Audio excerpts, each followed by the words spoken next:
কবিটি বাংলার পক্ষ থেকে সবাইকে স্বাগতম। শিক্ষার্থী, আশা করি তোমরা প্রত্যেকে ভালো আছো, সুস্থ আছো, কবিটি বাংলার সাথেই আছো। তোমরা যারা এসএসসি ভোকেশনাল ও দাখিল ভোকেশনাল থেকে পরীক্ষা দিচ্ছ, তোমাদেরকে স্বাগতম জানাচ্ছি নতুন একটি ভিডিওতে। তোমরা যারা এসএসসি ভোকেশনাল আছো, তোমাদের ইসলাম ও নৈতিক শিক্ষা পরীক্ষাটা নেক্সট পরীক্ষা আছে 22 তারিখে। তো ইসলাম ও নৈতিক শিক্ষা পরীক্ষা তোমরা জানো 30 মার্কের পরীক্ষা হয়, আর এটাতে প্লাস পাওয়া কিন্তু খুবই বাধ্যতামূলক ভালো একটা রেজাল্ট করার জন্য। তোমাদের রেজাল্ট যেন ভালো হয় সেই জন্য কবিটি বাংলা সর্বাত্মক চেষ্টা করছে। শিক্ষার্থীবৃন্দ, আজকে কয়েকটি ফাইনাল সৃজনশীল দেখানোর চেষ্টা করছি, যে সৃজনশীলগুলো মোস্ট ইম্পর্টেন্ট, এগুলো তোমাকে পড়তেই হবে। দেখো, আমি একটা সৃজনশীল রেখেছি যে মোহাম্মদ রাকিব ও মোহাম্মদ হুসাইন দুই বন্ধু। মোহাম্মদ রাকিবের ধারণা, পৃথিবীতে যখন মানবতা চরম বিপর্যয় হবে, আল্লাহ তাআলা মানুষের হেদায়েতের জন্য নবী রাসূল প্রেরণ করবেন এবং কিয়ামত পর্যন্ত ধারা অব্যাহত থাকবে। অন্যদিকে মোহাম্মদ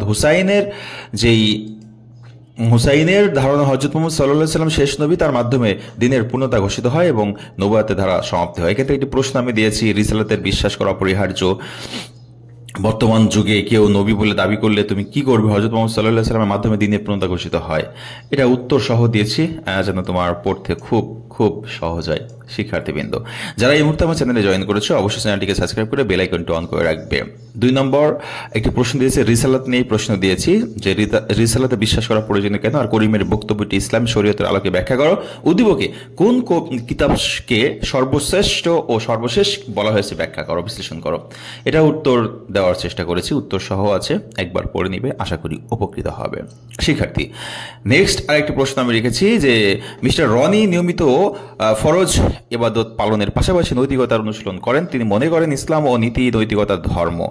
নবী রাসূলগণ ছিলেন উত্তম চরিত্রের অধিকারী, তাদের জীবনী ও শিক্ষা আমাদের জন্য আদর্শ। নবী রাসূলগণের জীবনী ও আদর্শ অনুসরণের মাধ্যমে ইহকালীন ও পরকালীন কল্যাণ লাভ করতে পারি। এখান থেকে প্রশ্ন হচ্ছে, ক নম্বর নবুয়ত ও রিসালাত কি? গ নম্বর হচ্ছে উদ্দীপকে রনির জীবনে নবুয়ত ও রিসালাত কিভাবে ভূমিকা রেখেছে ব্যাখ্যা করো। আর রনির ন্যায় নৈতিক মূল্যবোধ বিকাশে রিসালাত ও নবুয়তের গুরুত্ব হাদিসের অনুসারে করো। এখানে উত্তর সহ আছে। নেক্সট আরেকটি প্রশ্ন আমি দিয়েছি আখিরাত নিয়ে। আখিরাতে বিশ্বাস করা গুরুত্বপূর্ণ কেন? আখিরাতের প্রতি নাফিজের বিশ্বাস কতটুকু ব্যাখ্যা করো। দুনিয়া হলো আখিরাতের শস্যক্ষেত্র, অনুচ্ছেদের আলোকে হাদিসটি তাৎপর্য ব্যাখ্যা করো। এটা উত্তর সহ দেওয়ার চেষ্টা করেছি, একটু পড়ে নিবে, আশা করি উপকৃত হবে। শিক্ষার্থীবৃন্দ, এই হচ্ছে আপাতত তোমাদের ইসলামের 4টি সৃজনশীল দেখানোর চেষ্টা করেছি। পরবর্তীতে আরও সৃজনশীল দেখাবো। সে পর্যন্ত ভালো থাকবে, সুস্থ থাকবে, কবিটি বাংলার সাথে থাকবে। আল্লাহ হাফেজ।